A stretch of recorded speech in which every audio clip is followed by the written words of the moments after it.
நேர்களே, ஸ்வீபா நிலையம் தயாரித்து வழங்கும் தென்றல் நிகழ்ச்சிக்கு உங்களை வரவேற்கிறோம். இன்றைய நிகழ்ச்சியில் கிறிஸ்தவ நெறிமுறைகள் என்ற தலைப்பில் வருகின்ற வாரங்களுக்கு தொடர் நிகழ்ச்சியை தயாரித்து வழங்குகிறோம்.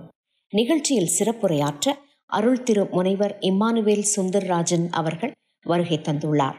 வேலூர் பகுதியில் வசித்து வரும் இவர் இறையியல் கல்வியில் முனைவர் பட்டம் பெற்றவர், பல கல்வித்துறையில் பட்டம் பெற்ற நிபுணர், சிறந்த ஆலோசகர், சிறப்புமிக்க பல புத்தகங்களை எழுதிய ஆசிரியர்.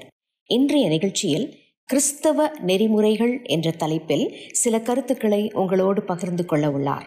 தொடர்ந்து நிகழ்ச்சியை கேளுங்கள். வணக்கம். இன்றைய தலைப்பு நாவடக்கம். நாவு மிக முக்கியமானது என்ற புகழ்பெற்ற தமிழ் புலவர் திருவள்ளுவர் தனது 2 அடி குறளிலே தமது சரீரத்தில் மிக சிறிய அவயவமாகிய நாவின் வல்லமையை குறித்து திரும்ப திரும்ப எழுதியுள்ளார். நமது வாழ்வை மேம்படுத்துவது வண்ணமாக இந்த நாவின் வல்லமை எப்படி உபயோகிக்க வேண்டும் என்பதை மிக விரிவாக தனது குறள்பாக்களிலே எழுதியுள்ளார். வேத புத்தகத்திலே யாக்கோபு என்னும் அப்போஸ்தலன் இந்த நாவினுடைய பயங்கரத்தை பற்றிய குறித்தும் இதை அடக்காதவன் வாழ்க்கை எழிந்து போகும் என்று கூட அவர் கூறுகிறார். நீதிமொழிகள் 18 மூடனுடைய வாய் அவனுக்கு கேடு, அவன் உதடுகள் அவன் ஆத்மாவுக்கு கண்ணி. ஏற்ற சமயத்தில் சொல்லப்பட்ட வார்த்தை வெள்ளித்தட்டில் வைக்கப்பட்ட பொற்பழங்களுக்கு சமானம் என்று சொல்கிறார். கெட்ட வார்த்தை ஒன்றும் உங்கள் வாயிலிருந்து புறப்பட வேண்டாம். பக்தி விருத்திக்கு ஏதுவான நல்ல வார்த்தை உண்டானால் அதையே கேட்கிறவர்களுக்கு பிரயோஜனம் உண்டாகும்படி பேசுங்கள் என்று எபேசியருக்கு எழுதின அப்போஸ்தலன் பவுல் கூறுகிறார். 4ஆம் அதிகாரம் 29ஆம் வசனம். அவனவனுக்கு இன்னபடி உத்தரவு சொல்ல வேண்டும் என்று நீங்கள் அறியும்படிக்கு உங்கள் வசனம் எப்பொழுதும் கிருபை பொருந்தினதாகவும் உப்பால் சாரம் ஏறினதாகவும் இருப்பதாக என்று கொலோசியருக்கு எழுதின புத்தகத்திலே கூறுகிறார். பிரியமானவர்களே, மரணமும் ஜீவனும் நாவின் அதிகாரத்தில் இருக்கும். அதில் பிரியப்படுகிறவர்கள் அதன் கனியை புசிப்பார்கள். நீதிமொழிகள் 18:21. நீ உன் வாய் மொழியினால் சிக்குண்டு உன் வாயின் வார்த்தைகளால் பிடிபட்டால், என் மகனே, உன்னை விடுவித்துக் கொள்ள என் வார்த்தைகளை கேள். நீதிமொழிகள் 6:2. இவ்வளவு கனமான மேன்மையான வார்த்தைகளை வேதாகமம் கூறியிருக்கும்போது நீங்கள் கவனிக்க வேண்டியவைகள். நமது சரீரத்திலே பார்வைக்கு காணப்படக்கூடாத அளவுக்கு மிகச்சிறிய அவயவமாக நாவு இருந்தபோதிலும் அது ஒரு மனிதனுடைய வாழ்விலே மிகப்பெரிய பங்கு ஆற்றுவதாக உள்ளது. ஒரு மனிதனுடைய வாழ்வை ஆக்கப்பூர்வமாக மாற்றுவதற்காகவோ அல்லது அழிவுக்கு நேராக நடத்துவதற்காகவோ உரிய வல்லமை உடையதாக உள்ளது. இந்த பகுதியிலே நாவின் பாதுகாப்பான உபயோகத்தை குறித்து பார்க்க போகிறோம். நாவின் வல்லமை. முன் கூறியது போல ஒரு வல்லமையுள்ள வாழ்க்கையை உருவாக்குவதோ அல்லது வாழ்வை அழிப்பதோ நாவுக்கு முடியும். சரியான வார்த்தைகளை பேசுவதையும் எப்பொழுதும் அர்த்தமற்றதை பேசிக்கொண்டே இருப்பதை தவிர்ப்பவும் நாம் பழகிக்கொள்ள வேண்டும். நமது வாழ்க்கை கட்ட உதவியாக இருக்கும்படி நாவை ஆண்டு அடக்கி கொள்ளும் திறமையை நாம் வளர்த்து கொள்ள வேண்டும். ஒருமுறை கூறப்பட்ட வார்த்தைகள் ஒருவரது வாழ்வுக்கோ சாவுக்கோ காரணமாக அமையலாம். நாவின் திறமையை மேம்படுத்த, அதை கட்டுப்படுத்த நாம் கற்றுக்கொள்ள வேண்டும். நமது பாவத்துக்கு எதிராக போரில் வெற்றி பெறவும், நமது நற்குணங்களை வளர்த்து கொள்ளவும் நமது வாயின் வார்த்தைகளின் மேல் நமக்கு கட்டுப்பாடு இருக்க வேண்டும். வாழ்வும் சாவும் நாவின் வல்லமையில் உள்ளது. அதை தவறாக உபயோகிப்பவர்கள் அதன் பலனை அனுபவிப்பார்கள். சிற்றுந்தை ஓட்டுவது அல்லது மிதிவண்டி ஓட்டுவது வண்டியை மதிப்பதனாலோ அல்லது வேகத்தை அதிகப்படுத்துவதனாலோ அல்ல. மாறாக மிதிவண்டியின் கைப்பிடியும் சிற்றுந்தின் ஓட்டுநர் சக்கரத்தையும் இயக்குவதனால் மட்டுமே. நாவும் அதுபோலதான். நல்ல பேச்சுத்திறன் உடையது பேசுவது நாவை சரியாக உபயோகிப்பது அல்ல. நாம் எப்படி பேசுகிறோம் என்பதே நாவின் சரியான உபயோகமாகும். நாவினால் நாம் அன்பை வளர்க்க முடியும். அன்போடு உண்மையை பேசுவதன் மூலம் நாம் அன்றாட ஜீவியத்தில் வளர முடியும். ஒரு மூடனுடைய மனம் அவன் வாயிலிருந்தும் இருக்கிறது. ஆனால் ஒரு ஞானியின் வாய் அவன் மனதில் இருக்கிறது என்பது உண்மையான கூற்று. நமது மனதிலே உருவாகும் சிலர் நாவின் மூலம் வெளிப்படுத்தப்படுகிறது. ஆகவே தீமை நின்று விலகி ஓடுவது எத்தனை விவேகமானது. ஒரு ஞானவான் கேட்கிறவர்களுக்கு பிரயோஜனம் உண்டாகத்தக்கதாக தன் வார்த்தைகளை கவனமாக தேர்ந்தெடுத்து விவேகமாக பேசுகிறான். கிறிஸ்து மக்களோடு பேசும்போது அவர்கள் புது ஜீவனையும் சுகத்தையும் அடைந்தனர். அவருடைய வார்த்தைகள் மனிதனுடைய ஆவியின் இருளை ஊடுருவி சென்றது. இந்த வார்த்தை உனக்கு கிடைக்க முடியும். உன்னுடைய தகுதியின்மையும் பாவத்தையும் அறிக்கையிட்டு சுகத்தை பெற்றுக்கொள். இயேசு கிறிஸ்துவோ இரட்சகர் என்று அறிக்கையிடு. அவர் உனக்கு வாழ்வையும் உன் நாவுக்கு வல்லமையும் அளிப்பார். தவிர்க்க வேண்டிய ஆபத்துக்கள். பரிசுத்த யூதா அப்போஸ்தலன் கிறிஸ்துவின் சீடர்களாகிய நாம் நாவை அடக்க வேண்டியதன் அவசியத்தை குறித்து எழுதுகிறார். அவருடைய பொதுவான கடிதத்தில் நாவை காட்டு தீக்கும் ஆயுதத்திற்கும் ஒரு பெரிய கொடிய வன விலங்குக்கும் ஒப்பிடுகிறார். நாவு ஒரு கொடிய விஷம். ஆகவே அதை நாம் மனதில் கொண்டு உக்கிரானத்தோடு நாவை காக்க வேண்டும், பொறுப்போடு காக்க வேண்டும். சரீர பிரகாரமான காயங்களை குணப்படுத்தலாம், ஆனால் நாவின் தவறுதலான வார்த்தைகளை குணப்படுத்தக்கூடாத காயங்கள் ஏற்படும். முதலாவது நாவினால் ஏற்படக்கூடிய தீமைகளை குறித்து எச்சரித்து பெற்றுக்கொள்வோம். அப்பொழுது நமது நாவு தாம் எப்படி உருவோகம் உள்ளதாக நல்ல காரியங்களுக்காக உபயோகிக்க வேண்டும் என்பதை தெரிந்து கொள்ள முடியும். ஒரு சபையில் ஒரு இளைஞன் எல்லா மக்களோடும் மிகவும் அவமரியாதையாய் நடந்து கொண்டிருந்தான். சபை போதகர் அவனை தனியே அழைத்து அவனுக்கு புத்திமதி கூறினார். அவன் மறுமொழியாக, ஐயா, எங்கள் வீட்டில் நாங்கள் சாப்பிடும் நேரத்திலும் குடும்பமாய் அறையில் அமர்ந்திருக்கும் போதும் என் பெற்றோர் மற்றவர்களை குறித்து பேசும் காரியங்கள் என்னை மிகவும் பாதிப்பதாக இருக்கிறது. அதனால் நமது சபையில் உள்ள ஒருவரை குறித்து எனக்கு மதிப்போ நல்லெண்ணமோ கிடையாது. சபை மக்களுடனே அல்லது கடவுளுடனே எந்த தொடர்பும் வைத்துக்கொள்ள நான் விரும்புவதில்லை. கடவுள் இருக்கிறாரா அல்லது இல்லையா என்ற பெருத்த சந்தேகம் எனக்கு உண்டு என்று கூறினான். மதியீனமான வார்த்தைகள் இளைஞனின் வாழ்க்கையிலே அழிவை ஏற்படுத்தும். தங்களது குழந்தைகள் கேட்கத்தகாத காரியங்களை குறித்து பேச்சுக்களை தவிர்த்தும் பெற்றோர் ஞானமுள்ளவர்கள் பொதுவான இடங்களிலே மற்றவர்களை குறித்தும் தவறுதலாக பேசுவதை தவிர்க்க வேண்டும். புத்தியீனமான வார்த்தைகள் மனிதரை காயப்படுத்தும். அதன் விளைவாக புண்கள் ஏற்படும். மற்றவர்களின் காயங்களை ஆற்ற நாம் நாவை பயன்படுத்த வேண்டும். வருத்தத்தில் உள்ளவர்கள் ஆறுதல் படுத்த நாம் நாவை உபயோகிக்க வேண்டும். பொய் நாவு கர்த்தருக்கும் மனிதருக்கும் அருவருப்பானது. தன் நாவை தவறாக பயன்படுத்துவார்கள். நியாயத்தீர்ப்புக்கு உள்ளானவர்கள் மற்றவர்களை பற்றி அவதூறாக பேசுவதை தவிர்த்தல் வேண்டும். நமது வாழ்விற்கே கேடு விளைவிக்கும் மனக்கொதிப்புகளை தவிர்க்க வேண்டும். தங்கள் நாவை அடக்காத அநேகர் உண்டு. தங்கள் பேச நினைக்காத சில சொற்களை தவறி சொல்பவர்களும் உண்டு. சோம்பல் திரியும் அலப்புகிற நாவை குறித்து நாம் எச்சரிக்கையாய் இருத்தல் வேண்டும். அநேகர் அலப்புகிற நாவை உடையவர்கள். அவர்கள் தங்களையும் தங்கள் குடும்பத்தினரையும் கெடுத்து கொள்கிறவர்கள். அநேகர் எளிமையுள்ளவர்கள் போல பாவனை செய்து தங்கள் வார்த்தைகளால் தங்கள் வாழ்வை கெடுத்து கொண்டிருக்கிறார்கள். உங்களது உரையாடல்களில் நாங்கள் ஏழைகள், நாங்கள் எளிமையான வீட்டிற்கு வாருங்கள், தாங்கள் உபயோகமற்றவர்கள், நாங்கள் ஒரு தயவு செய்து எங்கள் வீட்டில் சாப்பிடுங்கள் என்ற வாசகங்களை தவிர்த்து விடுங்கள். இப்படிப்பட்ட வாசகங்கள் மூலமாக நாம் மிகவும் தாழ்மையுள்ளவர்கள் என காட்டிக்கொள்பவர்கள் என நினைக்கிறோம். ஆனால் நமது வாழ்க்கையின் உண்மை என்ற குணம் இதனால் அழிக்கப்படுகிறது. இதை போன்ற போலி அறிக்கைகளை நாம் தவிர்க்க வேண்டும். நாம் பேச வேண்டிய நேரங்களிலே நாம் ஏராளமாய் பேச வேண்டும்.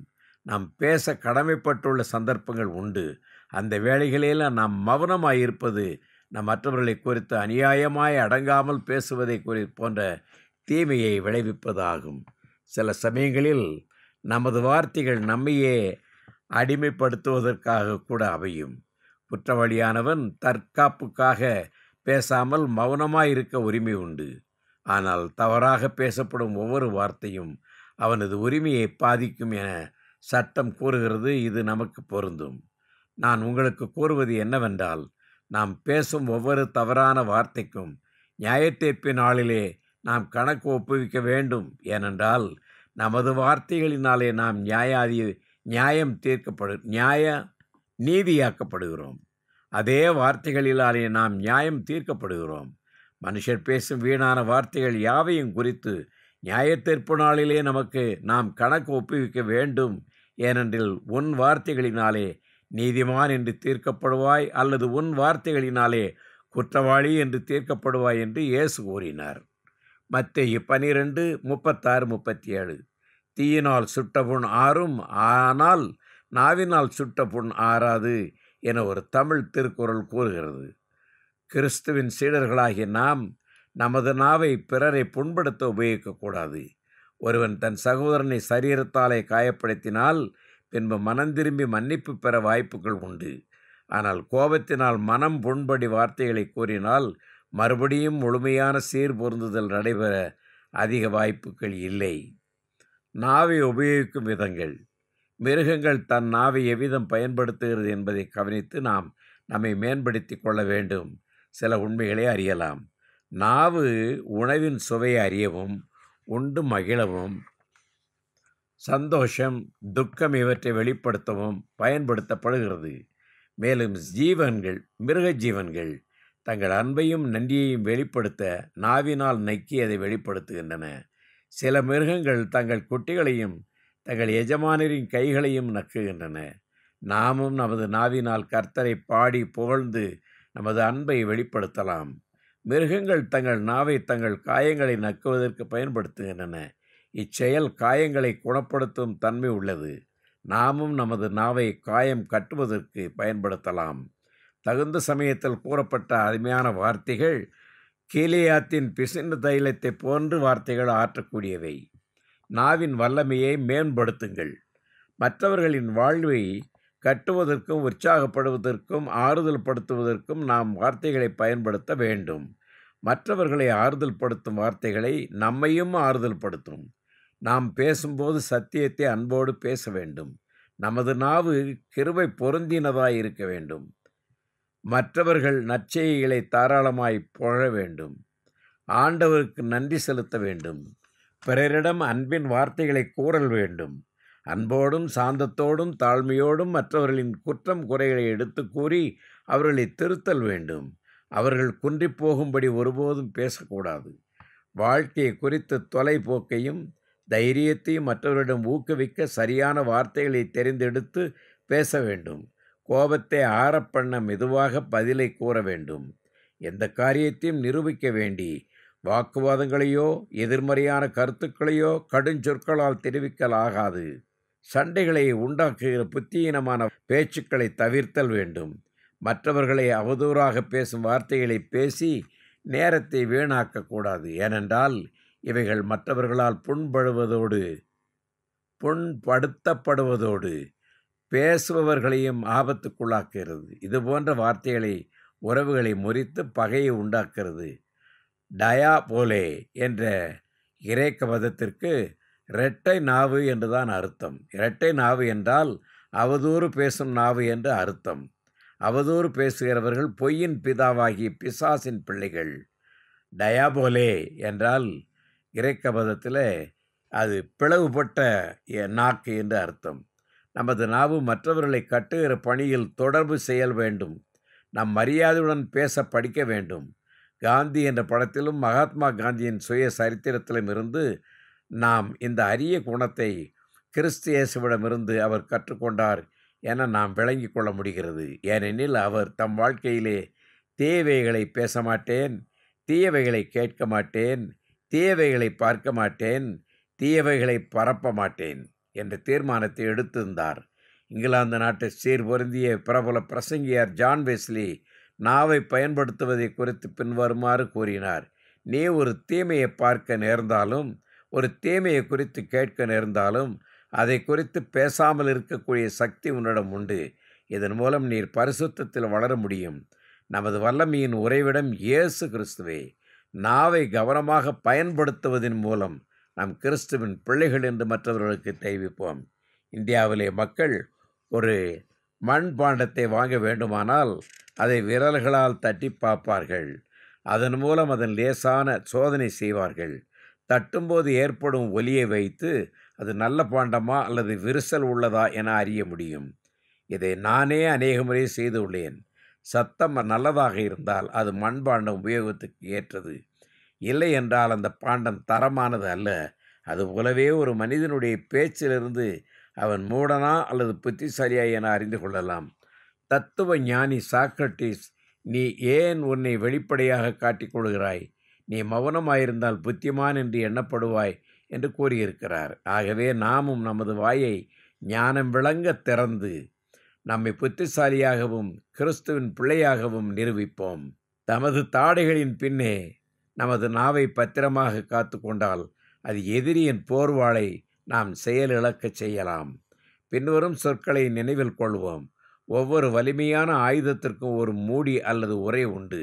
ஆனால் மிக கொடிய ஆயுதமான நாவுக்கு மூடியோ பூட்டோ கிடையாது. 32 பற்கள் பொருந்திய 2 வாய் தாடிக்குள் பத்திரமாக மூடி காக்க பழக வேண்டும். யாக்கோபு 4:6 தேவன் பெருமையுள்ளவர்களுக்கு எதிர்த்து நிற்கிறார், தாழ்மையுள்ளவர்களுக்கோ கிருபை அளிக்கிறார். தாழ்மையான எவனும் தன் நாவை கவனக்குறைவாக உபயோகிக்க மாட்டான். தேவனுக்கு முன்பாக தாழ்மைப்படு, அவர் உன்னை உயர்த்துவார் என்றுள்ளது. நமது இருதயத்தை தேவனுக்கு கீழ்ப்படிந்தும் படியாக ஏற்கனவே நாம் அறிவுறுத்தப்பட்டுள்ளோம். ஆனால் யாக்கோபு நமது நாவை தேவனுக்கு அடிமைப்படுத்தும்படி நமக்கு போதிக்கிறார். நாம் நமது நாவை குறித்து நல்ல உக்கிரானக்காரராய் இருப்போம். ஒரு சீன பழமொழி இவ்வாறு கூறுகிறது: 3 அங்குல நீளமுள்ள நாவு 6 அடி மனிதனை கொல்ல வல்லது. எனக்கு இருப்பது ஒரு சிறிய நாவு, அதன் மீது உனக்கு கட்டுப்பாடு உண்டா? தேவனால் புகழ நான் அதை பயன்படுத்துகிறேனா? மற்றவர்களை காயத்தை என் வார்த்தைகளால் ஆற்றுகிறேனா? கர்த்தாவே, பொல்லாத மனுஷருக்கு என்னை தப்புவியும், கொடுமையுள்ளவனுக்கு என்னை விலக்கி ரட்சியும். அவர்கள் தங்கள் இருதயத்தில் பொல்லாப்புகளை சிந்தித்து யுத்தம் செய்ய நாள்தோறும் கூட்டம் கூடுகிறார்கள். சர்ப்பத்தைப் போல தங்கள் நாவை கூர்மையாக்குகிறார்கள்.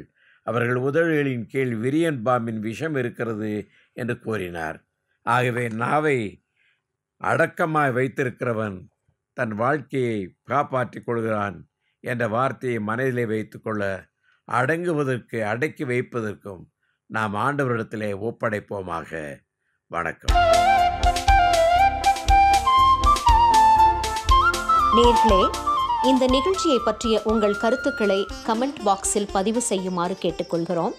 மேலும் டிஸ்கிரிப்ஷனில் உள்ள இமெயில் மற்றும் தொலைபேசி எண்ணிற்கு தொடர்பு கொள்ளவும். மீண்டும் மற்றும் ஒரு நிகழ்ச்சியில் உங்களை சந்திக்கும் வரை வாழ்த்தி உங்களிடமிருந்து விடைபெற்றுக் கொள்கிறோம். வணக்கம் நேயர்களே.